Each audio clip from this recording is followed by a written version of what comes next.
All right. Welcome, everyone. I'm Adam Wilk. I'm the policy lead and deputy director for the Southeast Mental Health Technology Transfer Center School Mental Health Initiative.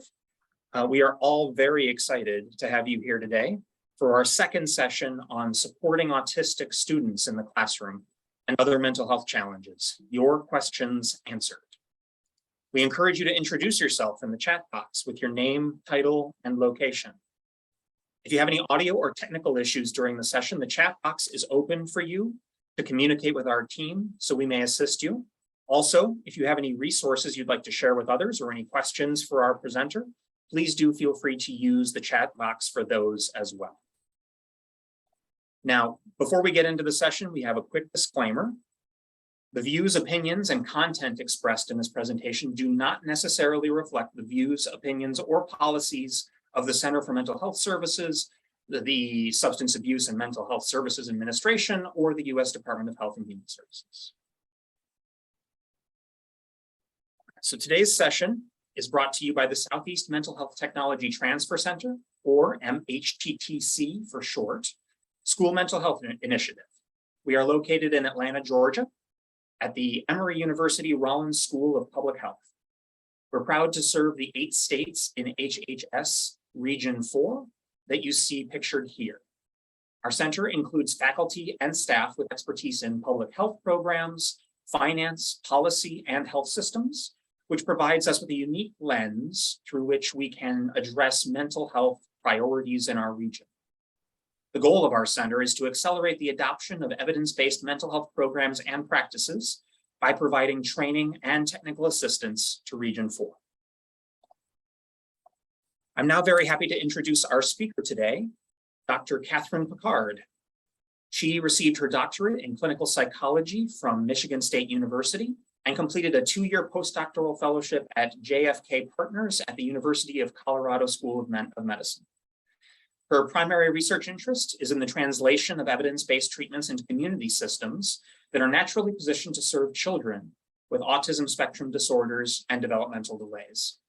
Clinically, Dr. Picard is a licensed psychologist and has a strong background in supporting individuals with ASD and other developmental disabilities across the lifespan.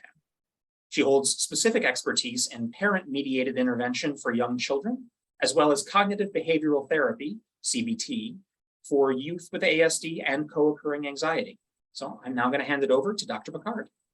Thanks so much, Adam. And thank you everyone for being on the call this afternoon. I might see some familiar names of people who were on our call last week.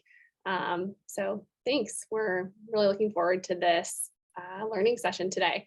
Before we get started talking about the specific objectives of the learning session, I do want to provide a note on our choice to use identity first language within the products that we have generated on autism over the last year. We have, as a team, chosen to use identity first language, and we've really made that decision in response to the neurodiversity movement based on the preference of many autistic adults, and in order to avoid the use of ableist language.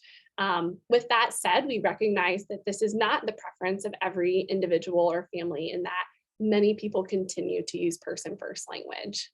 But throughout today, you'll hear me use the term autistic student for the reasons spelled out on this slide. So let's jump into objectives for today. For those of you who were in our learning session last week, that session was focused on identifying anxiety in autistic students.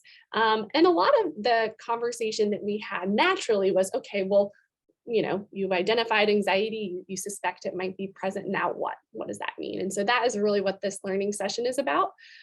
It will center on evidence-based approaches that can be used within schools to support anxiety in autistic students.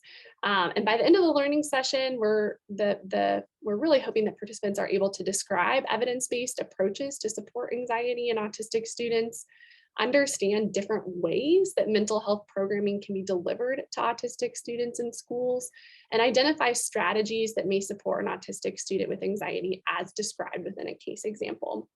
I think it's important to note a couple of things. This learning session is designed as a follow-up to a webinar that was given on supporting anxiety in autistic students about a year ago in September 2021.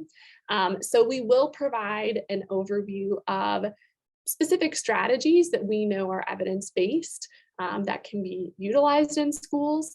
However, the emphasis of today is less on didactic and more on diving into a case example as a group and talking through how specific strategies could be applied within the case example. And so as you'll see in the chat box, if you would like to access that webinar, you're able to do so using the link that has been provided. I appreciate y'all dropping questions in, or not questions, introducing yourself in the chat box. I think it's a really nice way for me to understand who's on the call and who's here today. We also have a few polling questions to get us started. And so you'll see these come up on your screen. There are 3 questions. One is, what is your professional role? How much of your professional time do you spend with students with autism? And how much of your time do you spend supporting the behavior and or mental health of autistic students? And so if you're able to fill those out, that again will just give us a nice sense of who's here. If you indicate other, please feel free to let us know what that other is in the chat.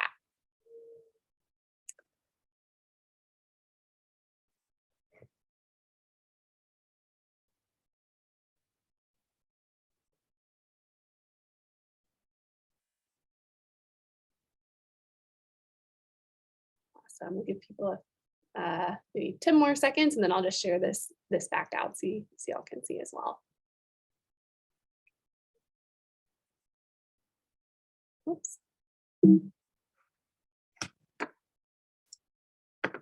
Awesome. So I'm going to end the poll and share it out. And just so you know who everyone is here today, you see that, from a professional role standpoint, we have a lot of folks who are in the mental health space, counselors, social workers, psychologists, as well as BCBAs, right? Folks that makes a lot of sense, especially when we're talking about autistic students, administrators, and other.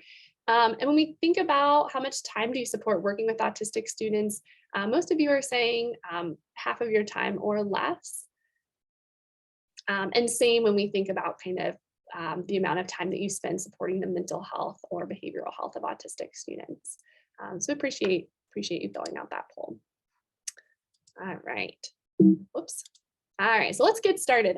So the emphasis of the learning session, when we talk about evidence-based approaches to supporting anxiety in autistic students, when there are the approach that we specifically focus on is cognitive behavioral therapy, or CBT for short. And we know that CBT is the treatment of choice for anxiety disorders and kind of the general population. And it's also considered the treatment of choice for treating anxiety and other mental health challenges in autistic youth. And so the strategies that we're going to be talking about today primarily fall within the framework of CBT. We'll talk through what that actually means. So CBT is an umbrella term that includes specific cognitive and behavioral strategies around supporting anxiety. There are also specific CBT programs that have been manualized and packaged to support autistic youth. And some of the programs that have been studied and potentially used in schools and in other community settings are listed on this slide. One of them is Facing Your Fears. That's a program that was designed for autistic youth. The Coping CAP model, Zones of Regulation, and we have over here Brainwise. So each of those programs that are listed, there are others, I should say. Those are just a few that came to mind. Each of those programs have some key principles, right?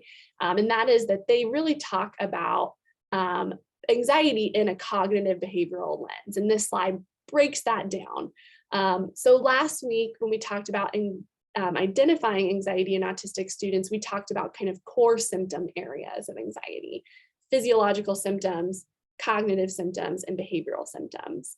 Now, CBT works by actually targeting, right, or supporting anxiety symptoms in each of these areas. So it targets physiological symptoms of anxiety. So these are things that we experience internally, like racing heart, feeling shaky or restless, having a tense or nervous looking face, crying, having sleep disturbances. CBT also has a very kind of strong emphasis on the cognitive symptoms of anxiety. So these are things like cognitive distortion, so blowing things out, negative things out of proportion, negative self-talk, rumination, getting stuck on worry, and self-doubt. And then the final piece that we'll talk about is it actually supports some of the behavioral ramifications of anxiety. And so when we're anxious, we often avoid things, we withdraw, we seek reassurance, and there's a specific component of CBT, graded exposure, that's really designed for that specific strategy or symptom. So I just want to give you an example of what this looks like, right? So when we talk about CBT, right, we just talked about, each of those symptom areas. I want to show you just how this plays out. And so that way, when we start to talk about strategies, it's clear what strategy might be targeting which piece of this diagram. So in this specific example, we have a trigger, right? Something that causes you to feel anxious. So for a child who has separation anxiety from their parent, it might be that the caregiver leaves and goes to a different floor or different room in the house, or they leave to run an errand, right? In that moment, right, the child may think, oh my gosh, I need my mom, I need my dad, I need my caregiver. Something bad's going to happen without them, right? So that's the thought. Physiologically, that student or child might start sweating, their mouth goes dry, they get a headache, and those are the physiological symptoms. And then what happens, right? We might see something like crying, clinging, right? Running out, following the mom or dad or caregiver and trying to get them to come back. And so again, we see this cycle play out, and the goal of CBT is to support each of these three areas. So what does it involve specifically? This slide breaks down the core components or core parts of CBT, and we're going to talk very briefly about what each of these things mean, because I realize that some of the terminology is a little, like some of the official terminology is a little jargony. So we'll talk through what it means, and specifically what it might mean for an autistic student. So CBT involves psychoeducation, and that's just a fancy way of saying learning about what makes you anxious and what it's like to be anxious. Somatic management, these are strategies that we use to calm our bodies, relaxation strategies. Cognitive restructuring, a fancy way of saying, using helpful thoughts or trying to kind of reframe our thoughts so they're not so anxiety producing. We teach problem solving. Graded exposure is typically a part of CBT. And this is, we'll talk about this in a second. This is essentially helping youth face their fears a little bit at a time. So that way we can learn that not only am I brave, right? But when I am brave, ultimately kind of good things happen. Whoops. And then we won't necessarily chat about this today, but there is obviously an emphasis on what we call relapse prevention, which just means that oftentimes, anxiety comes and goes, and so we want to be proactive in thinking about how do we make sure that once CBT or any, therapy is done, how do we make sure that, anxiety doesn't come back? So I just want to talk about a few components, because when we move into our case study, we're going to be, as a group, generating ideas to support a case study using these specific components. So let's just talk through these. I already started to mention that psychoeducation is really building that foundational emotion knowledge. And this is really important for autistic students. Oftentimes it's that emotional understanding is not intuitive, right? And so we really want to take the time to build that understanding.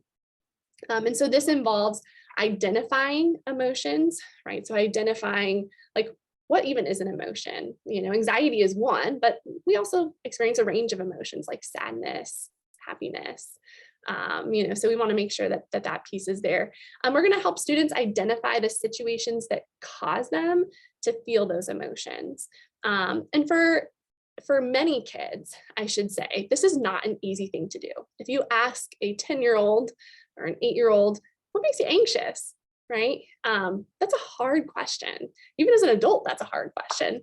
And so, when we're supporting autistic students, oftentimes in this situation, in this instance, we're providing students with a list of common anxiety-provoking situations or situations that we know may cause them to experience anxiety, and having them actually circle or check so they're not having to generate it. We want to help students identify what it feels like in those situations. So when I get called on in class and I am anxious, how does my body feel and what do I do? And then we want to get buy-in. So we want to help students understand how anxiety can get in the way, right? Like, why would we even do CBT in the first place? Well, we would do it because ultimately we're spending so much time being worried that we're not able to then have fun, right? We're not able to do extracurriculars, make friends, and kind of do things that we enjoy. So that is the first part of CBT, and programs vary and how long they spend doing this, but this is that foundational first part. We then move into teaching somatic management, again, that fancy way of saying relaxation strategies. These are strategies that are going to help students reduce the physiological symptoms of anxiety. This is really important. We know that many students, not just autistic students, but I think autistic students particularly, may rely on adults to help them regulate, or are often being told, well, just take a break, just take a deep breath, when they're feeling anxious. And we really want to build their toolkit and help them use these strategies, not just when they're anxious or worried, right? So we're going to help them learn a range of relaxation techniques. Oftentimes it can be helpful to create a visual menu, right? So, we have a list or kind of a card that has a few pictures of different relaxation strategies, and students can pick the strategies that are going to help them relax or calm their body. We do emphasize strategies that are accessible, right? So even though, for example, I don't know, going for a walk, right? Or listening to music, maybe calming. We want to work on strategies that we can do on the fly, right? And so deep breathing is one of those strategies that we know is effective and also able to be accessed. And then the last piece is we want to help students practice them lots of times. Oftentimes, when we work with kids, we tell them to take a deep breath, and they're annoyed to hear that because they only practice deep breathing when they're upset, right? Well, we want to make sure that these strategies are being used not just when kids are upset or anxious or worried. We want them to be using them when they're feeling okay too. Once we teach relaxation strategies, we then move into helping students manage negative or worrisome thoughts. And over time, this used to be that we're going to try and encourage students to write, like, if they think, oh my God, something bad is going to happen, to somehow challenge that, right? And we know that that can result in power struggles, around what is the right thought to have. And so to us, this is less about your thought is wrong and more about, can we come up with some phrases that we can use that are going to be kind of good catchphrases that are going to help us be brave, that aren't necessarily don't necessarily involve challenging per se. So we're teaching students to pay attention to their negative self-talk. We're focusing on replacing those negative thoughts, right? Not necessarily challenging them. And using repetitive helpful thoughts designed to reinforce competence. Things like, I'm brave, right? I can do it. This is no big deal. It's hard, but I've done it before. And so we help students learn some of these things. We then move into graded exposure. And this is the final component of CBT that we're going to be talking about today. And essentially what graded exposure is it's facing your fears a little bit at a time. This is where I think everyone probably on this call can relate to. It's one thing to learn strategies. It's a whole other ballgame to put them into practice. And so this graded exposure is really meant to help autistic students apply the skills that they learn and see the impact of them and to really get that experience. It's also where we see the heart of change in CBT. Again, because there is that live application of skills versus just learning them and then being expected that like you use them, right? That's easier said than done. In schools, graded exposure, and I would say in community settings too, this is often an aspect of CBT that providers are least confident with, right? This is some of the strategies around teaching emotion recognition and teaching relaxation strategies may be more familiar.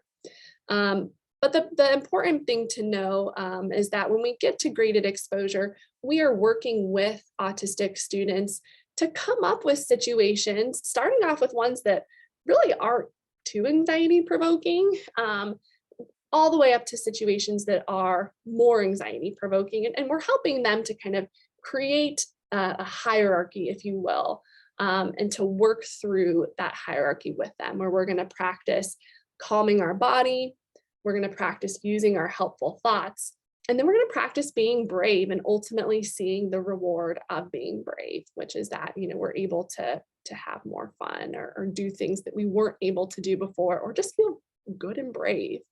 And so for students, for example, who have social anxiety, right? They're nervous to be called on in class, right? This might look like setting up initially just kind of a one-on-one with a teacher where the student knows the question that's going to be asked of them. They have some prep ahead of time. The teacher does some role play with them and asks them the question, and then slowly kind of working their way up to getting asked a question in class. And so we're able to help students work through that. I'm going to transition now. Again, the emphasis of this learning session is really on talking through a case study and how we might help this specific student, around their anxiety symptoms using some of the principles of CBT. And so the way that we're going to do this is I'll be reading this case study here in a second that talks through Darnell. This is actually the same case study that we used last week when we were practicing identifying anxiety symptoms. We'll read this case study, and then we are going to move into a platform called Jamboard, where there will be some discussion questions that are posted that will help us as a group start to brainstorm how we're going to support Darnell using CBT. So I will transition to that after I read this case study. So here's the case study. Darnell is in 5th grade. He received a diagnosis of autism when he was 3 and received an IEP at that time. His social skills have improved significantly. However, he's still qualified for an IEP under the identification of autism spectrum disorder. He has one friend who shares his interest in cars and video games. Darnell participates in general education. He does well, but he does not like group work and is quick to correct others if they don't follow the rules of the project. Peers are starting to make fun of him and call him the rules police. When there is a group project, he is now saying, I don't want to do it. Or he goes to the nurse with complaints of a stomach ache. This is happening daily. He has a huge problem in PE and recess. He has started to share that he hates losing, not getting picked for a team, or having people watch him do a sport that he's not good at. He is protesting going to both activities and asked to go to the library instead to read about cars. His school team is wondering if anxiety is at play and if treatment is needed. And so last week, when we were talking about identifying anxiety, we discussed that anxiety may be at play, right? We're starting to see what looks to be some social worry. And so specifically, Darnell is saying that he doesn't like having people watch him do things, right? He's not necessarily wanting to go to PE and recess, potentially because of some of the social things going on. And so I'm going to transition to Jamboard so that way we can just talk through how we might support Darnell. There we go. And so what I would like to talk through, there are a series of 5 questions to get our discussion going. And And you'll see in Jamboard on the far left here, there is a menu. You're able to click on the sticky note, and this will add your thoughts to the Jamboard.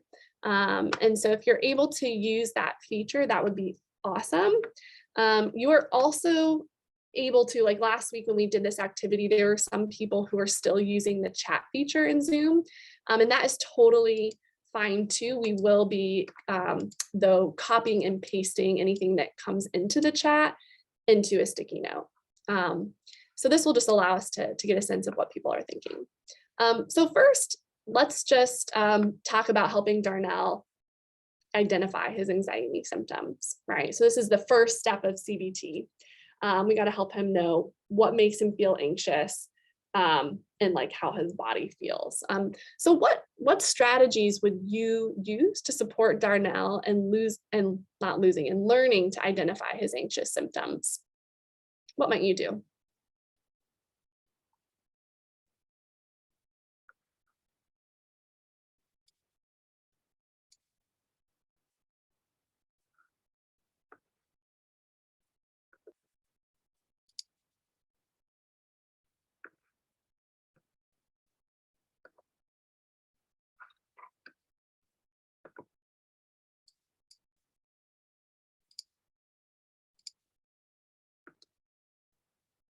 And thanks for posting the case study in the chat box, Sarah. It's there.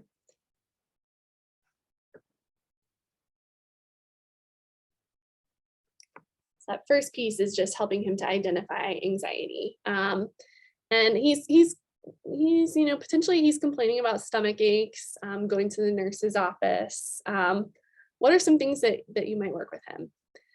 Nice. So someone's saying, how does it feel in your body? So being really concrete, not just like, how do you feel, but like, where physiologically might this worry be coming from? Yeah, helping him identify where he becomes worried. Absolutely. So we have kind of the situation piece, and then also the, the specific physiological piece. What activities might you do? If he's struggling to answer those questions, right? Like if you ask him, where in your body do you feel worried, or what situations make you feel worried? Oh my gosh, worry bully. I love this suggestion. So for those who, and this is a common piece of CBT, which is that for many kids, it can be helpful when it comes time to talk about anxiety, to draw a worry bully, a worry bug, a worry monster, a worry something, to help kids kind of externalize what worry is. So it's not necessarily that something that's part of me, although it is. It's something that we can actively kind of work on together and kind of battle or kind of combat together. Some specific things that I'm just going to add a sticky note here too. When I think about asking, so these questions are the key questions, which is how does it feel in your body? What situation makes you feel worried? I love this. I like to kind of help thinking about using visual supports and menus of options. Right. So that way, again, we're not necessarily, we're still asking these questions, but we're also recognizing that they're challenging questions to ask, challenging concepts to master. And so we're giving visual support when possible. I appreciate this comment, something related to cars and mind and body racing. Yes, like tying it to hobbies, right? Tying it to interests, making it something that's fun and not so daunting. Yes, drawing art to express sensations and putting some of our visual strategies down here together. Worry bully kind of goes down here too, right? It's a strategy to kind of externalize our worry. Love this. I think the one other thing that comes to mind is also normalizing anxiety. That it really is something that we all experience.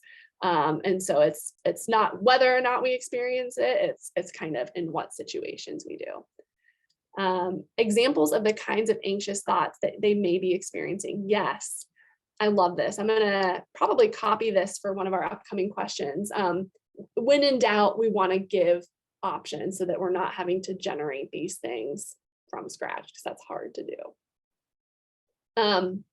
The other strategy that I've tried that has worked is also, it's another visual strategy, but sorting activities where there are pictures of situations, and students sort them into green, yellow, and red bins.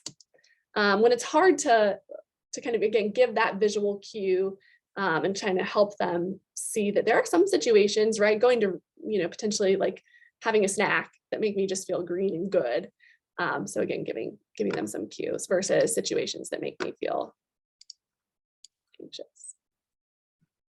How do you suggest dealing with him being quick to correct others? Yeah, so this actually, I think is one of our upcoming questions. I am going to answer this, but I might table it for question number 3, because what you're getting at, I think, ties directly into that question. So what do we do about that correcting piece? We started to get at this, but what strategies might you use to teach Darnell to calm his body? What are your go-tos that you use with students?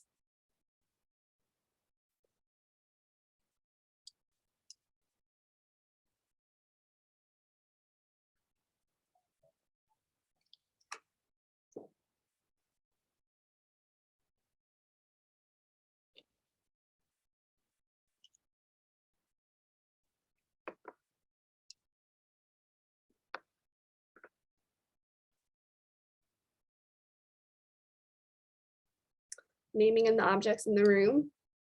Yeah, so kind of helping them to shift, right? To kind of ground themselves in something else. Pinwheel breathing and bubble breathing, yes.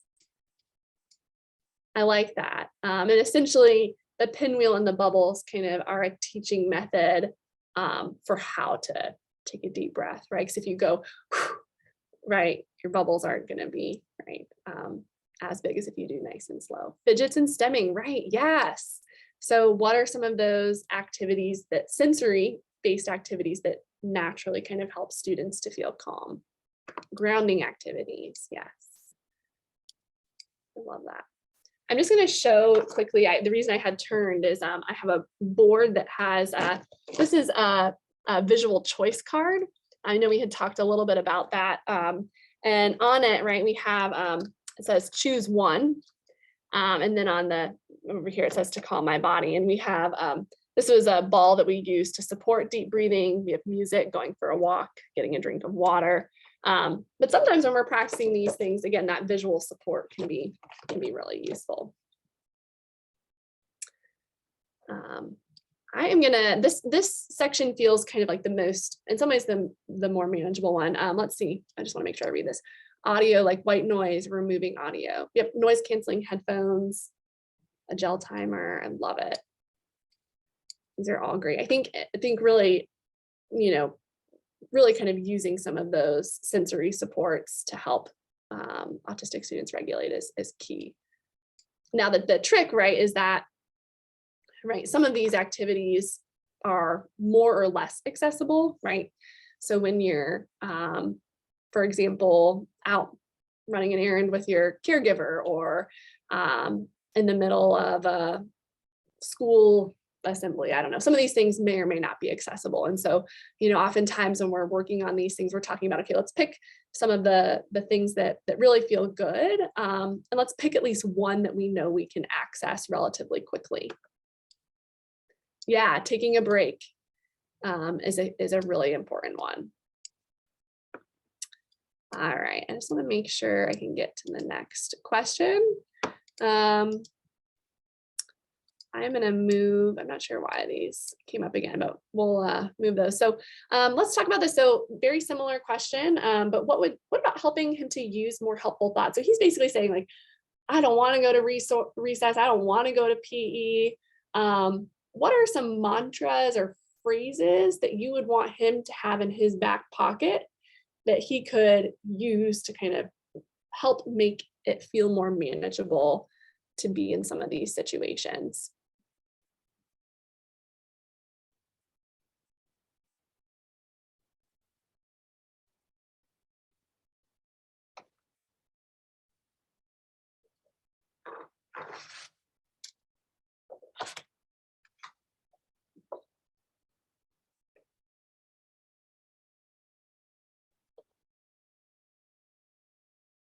What are some of your go-to phrases? We all have these. So I can do hard things. I really like that. Right. Yeah. Helping him kind of, what activity can he and his friend do while at recess? Giving him at least, helping him kind of problem solve what could potentially make that situation easier.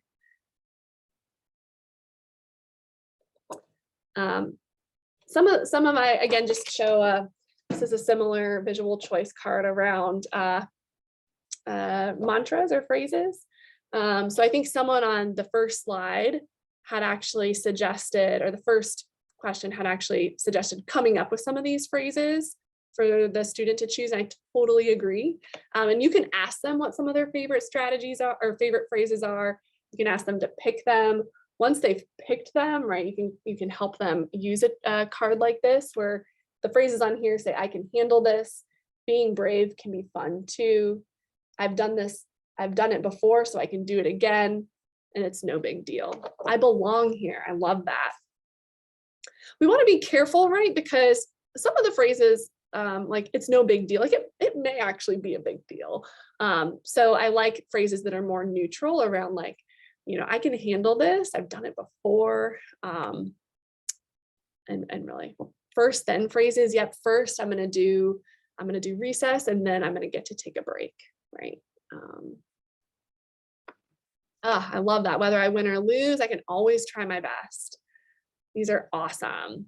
And again, we want students to practice these things and have these phrases ready to go, and not necessarily only use them when they're about to do something anxiety provoking. Obviously, they're particularly useful before an anxiety provoking situation, but we want them to also just have these things ready to go because they're useful to have in lots of situations. Okay, so I think this gets at whoever had dropped the question in the chat box, or not, I keep saying the chat box, but in our Jamboard around what do we do around the rules policing. I think it ties in potentially to the question that I want to ask the group, which is, for lots of kids, and particularly for our autistic students, there may be some skills that we want to teach them before we expect them to do some of our kind of practice situations, if you will. So, and I'm specifically alluding to things like social skills, right? So when we have social anxiety, obviously we want to support students in coming up with strategies to calm their body, using self-talk strategies to kind of calm their mind. But we also want to make sure that they're set up for success, and that if there are skills that they need to learn or that they could use some support with, that we help them with these things. We also want to make sure that we're putting them in an appropriate environment too. We know that our autistic students are much more likely to be bullied and victimized by their peers. And so there are some things that we want to proactively troubleshoot and plan for before we get to actually, what we would call graded exposure or facing fears. So I wanted to ask the question with that context, before practicing his new anxiety strategies in social situations, what considerations would you have? Yeah, exactly. So what is in his control versus what's out of his control with regard to peer behavior? Totally. Exactly. We want him to know that, you know, in certain situations, right, there is only so much we can do, and sometimes how people respond is not necessarily related to what we do. What else might you want to support him with before being in these social situations? And it could be him or it could be the peers that he's with. I want to make that clear, you know, that there are things that we may need to support Darnell with. There may also be things that we want to think about with regard to his peers.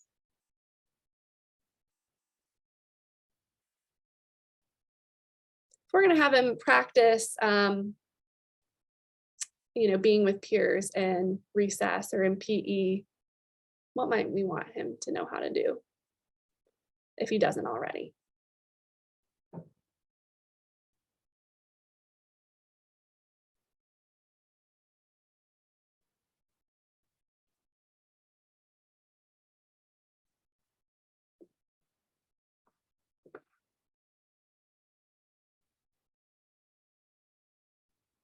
Communication, yeah,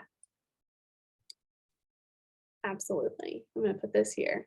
I'm going to interpret that as meaning we want to know first kind of what are his communication skills like. We want to give him some kind of there's lots of things we might want to help him identify a shared interest with his peers, right? We want to help him figure out kind of how to start a conversation with his peers if he doesn't already. How to advocate for help. I really appreciate whoever put this in. That was one of the things that I was thinking about first and foremost, which is, you know, how do I, if things do get hard in a social situation, what do I do, right? How do I go to for help? What does that look like on the playground or in PE class? Who's gonna be my person to support me? Anything else y'all would be thinking about?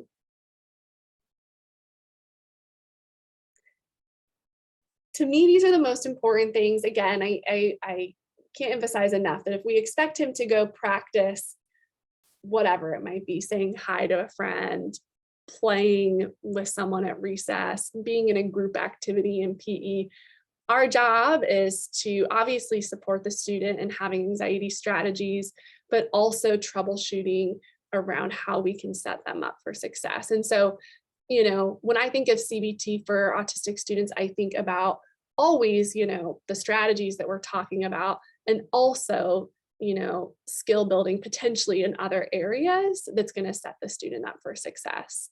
So I think that social anxiety is probably one of the more striking examples of this, where practice is going to involve social interaction and situations with peers. But there are other, this comment around how to advocate for help, right? That's a really important skill that I think is cross-cutting, you know, whether you're working on anxiety about social situations, anxiety about raising your hand in class, anxiety about loud sounds, being able to do that is important. So this comment says different strategies work best in different situations. How do you select the best strategy for the time and place? Like going for a walk isn't always appropriate without communication first. I agree. There is an element of, you know, obviously we want kids to have a menu of strategies that help them regulate, help them, you know, manage their anxiety. And then there's also a piece of what is available and what's appropriate, what is accessible in a given situation.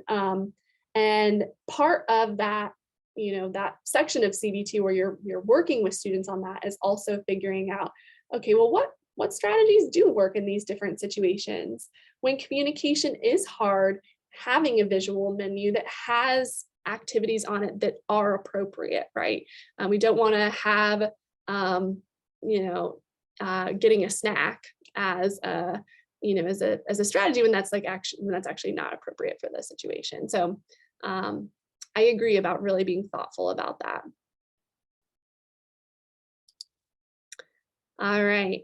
The last question that I want to ask before we move out of the Jamboard back into Zoom to kind of do some Q&A is I want to ask you, you know, again, like there are obviously, like we talked about last week, some specific questions that we may need more information about to like determine exactly, you know, what, you know, how we're going to support Darnell and what exactly it's going to look like. But generally speaking, knowing that he's nervous kind of before recess, before PE, in these group activities, what situations could you establish or set up, right? So what are some practice situations that you might facilitate to help Darnell apply the strategies and skills that he's learned so that he can face his fears a little bit at a time, right? We want him to learn that he is able to do it, right? He does have the skills, he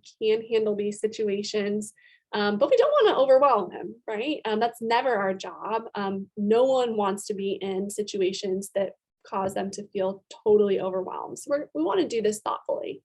Where might you, what are some situations that you might consider to help him practice?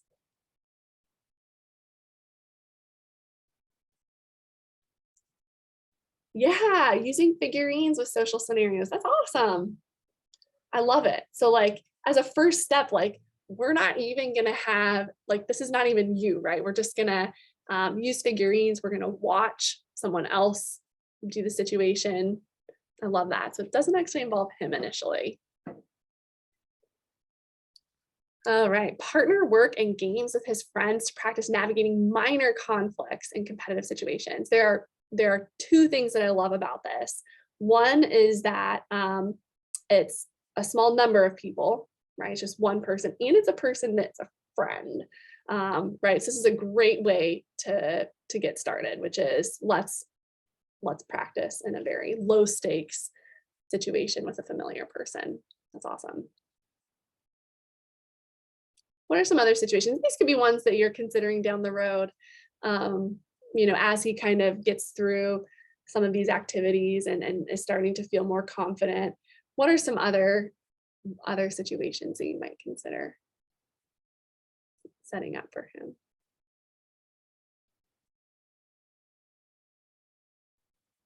Yeah, yes, thank you. Attending PE or recess for short periods of time and then gradually increasing. That's awesome. Yes, exactly. So we're gonna say, there's a piece of this. It's like, considering which of his peers are there, right? Are they familiar, unfamiliar? Is it a big group or a small group? And there are some things around time. How long are you in the social situation? So these are all factors that you could play around with. Mentoring and modeling, yes. So doing it with, so maybe, right, he's practiced with his friend, and now maybe the friend is or isn't a peer mentor, but maybe that peer mentor then coaches him, right, or is there for support in some of these social situations. That's great. I just want to reiterate, these are fantastic ideas. And, in terms of a process, we're thinking of doing this in partnership with Darnell, right? Like this is not us as a provider saying, no, hey, Darnell, I think we're gonna, here's this list of things and, this is our order. We're gonna have our students help us come up with these ideas and even order them, right? And maybe we do a couple of the easier things multiple times, right? Or a couple of steps multiple times. We can play around with this, but what we're really helping kids to see is that, I can calm my body, I can calm my mind, I can be brave, and I'm going to celebrate that. I just did something hard and I learned that I could do it, and maybe I had more fun by doing it. Before we head back into the Zoom, there's just one more point that I want to emphasize that I think is really important. And someone I think might have actually said this in one of the helpful thoughts, and that is the helpful thought, I can handle it, I can do it, right? And the reason those helpful thoughts are important is because it's possible, right, that Darnell may always feel a little anxious in social situations, or that his anxiety will come and go over time. And so it's not to say that we will eliminate our students' anxiety, because we may not. So the lesson we want them to learn is that when we are anxious, when they are anxious, they can do it, right? They can handle it. They can, and not only when they handle it, they actually see the reward for it. So we're really trying to send that positive and empowering message to our autistic students about anxiety symptoms. So I'm going to transition out of the Jamboard and back into our Zoom platform. So just bear with me while I do that. I'm gonna, so we have our case study here, and these are some of the questions. And just so you know, the slides will be shared with these questions. What strategies might you use to teach Darnell? And we have about 9 or so minutes to go into question and answer. I just wanted to say that we will have a feedback survey for you to complete at the end of this learning session. And this is really a great tool for us to understand how this format was, and whether there are specific topics or areas or things that we can do to improve on something like this. But I want to make sure that we also have time for question and answer. So having walked through that case study, what questions come to mind in supporting our autistic students with anxiety?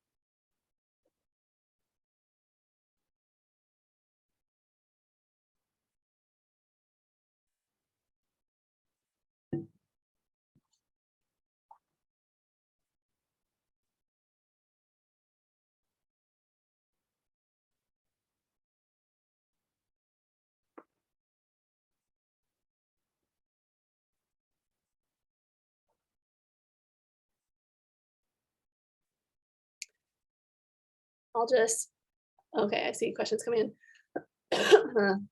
What do you suggest for when they start crying in class? That's a great question. I think there are two things that I guess like two immediate thoughts that I might have. One is there's like, what do you do right away, right, to support them in the moment? And then there's a question of how do we figure out what's going on? And so in the moment, right, when someone is crying, right, it often is a signal that they're, in real kind of distress. And so I think, in that moment, supporting the student and calming their body and regulating in whatever way makes sense for that student, whether it's taking a break, going for a walk, getting a drink of water, I would absolutely kind of suggest that. But then, I think our next question would be, well, what's going on? So why was the student crying?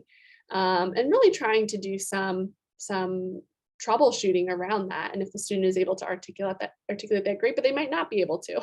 And so, our job is to think through, like, is this a recurring issue? Can we give the student some options that we think may have kind of triggered the upset? And once we figure out what those situations are, how do we support them in managing those emotions and navigating that situation? That's where I think some of these strategies might come to play. Krista, that's such a good question, which is how do these strategies translate for older teens and students? So CBT strategies are, obviously, and CBT as a whole are used for children, teens, and adults, right? So the strategies are universal. When we're working with teens, right, like the activities and the way that we teach some of these skills is inherently different, right? Like teens, no one wants to draw a worry bug when you're 14. That's just not cool. And so, the way that we teach these skills looks less childlike, right? We still, if the student is autistic and still needs that support, we can use worksheets, right? We can use visual tools to help them learn these things. But we're expecting that they are able to learn and apply these things in a more autonomous way. and that, we're able to have kind of deeper kind of conversation around these topics. So similar strategies, I mean, we still want to help them face their fears, but the method or the kind of activities that we would use would be different. Do you recommend working with classmates to help with inclusion and empathy? Yes. Laura, I really appreciate you asking this. One of the things that I really wanted to make sure I emphasized in this session, and I think I touched upon it, but not in a really as thorough of a way as I think is appropriate, is that right when again, we talked about this a little bit last week. Our autistic students are much more likely to be victimized and bullied and to be in situations that honestly, like from a sensory standpoint, are overwhelming. Right? We know that our autistic students have sensory differences. And so going to a place like a cafeteria and a school assembly are harder, right? Because they're navigating a world that is not necessarily always supportive of them. And so what I don't want the message to be is that all of this is on autistic students, right? And that, they need to kind of learn to cope in these situations. There is absolutely an element of this that is, how do we work within our environments to make sure that they are supportive of the autistic student, right? Whether that be peers, whether that be kind of environmentally what's happening. So I really appreciate you bringing up that question. It's really important. And then Ryan, you're asking, is it fair to view this work as replacing what may be less healthy or less constructive coping strategies? Absolutely. I think it probably depends on the student, right? But we all essentially develop ways that we cope with strong emotions, right? And so we do, to your point, some of those may or may not be effective, right, or appropriate.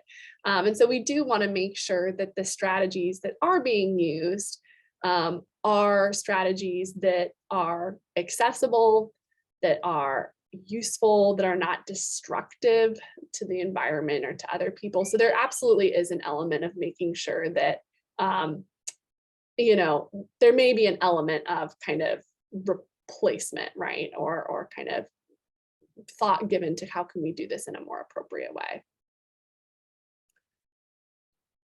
These are fantastic questions. And I am just gonna drop my email into the chat box. If you have additional questions about supporting autistic students with anxiety or are looking for, additional resources, you're welcome to shoot me an email. It's also in the slides, but I'll just drop it in so you can access it.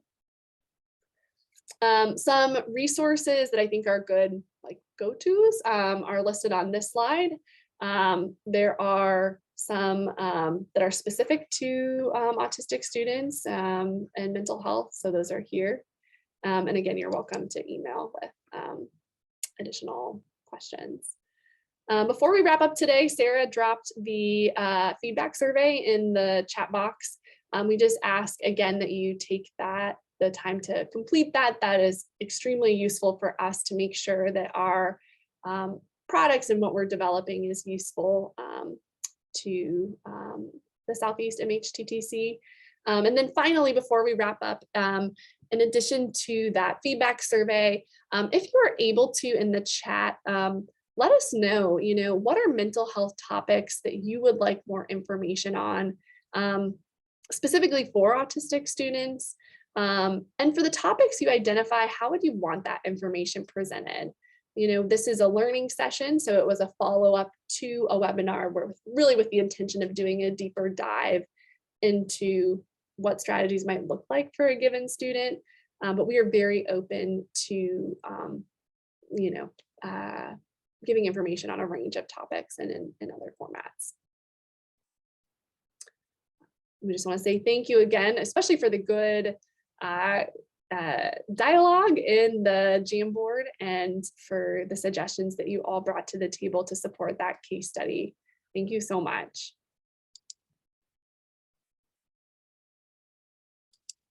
And here is, again, that link to the evaluation.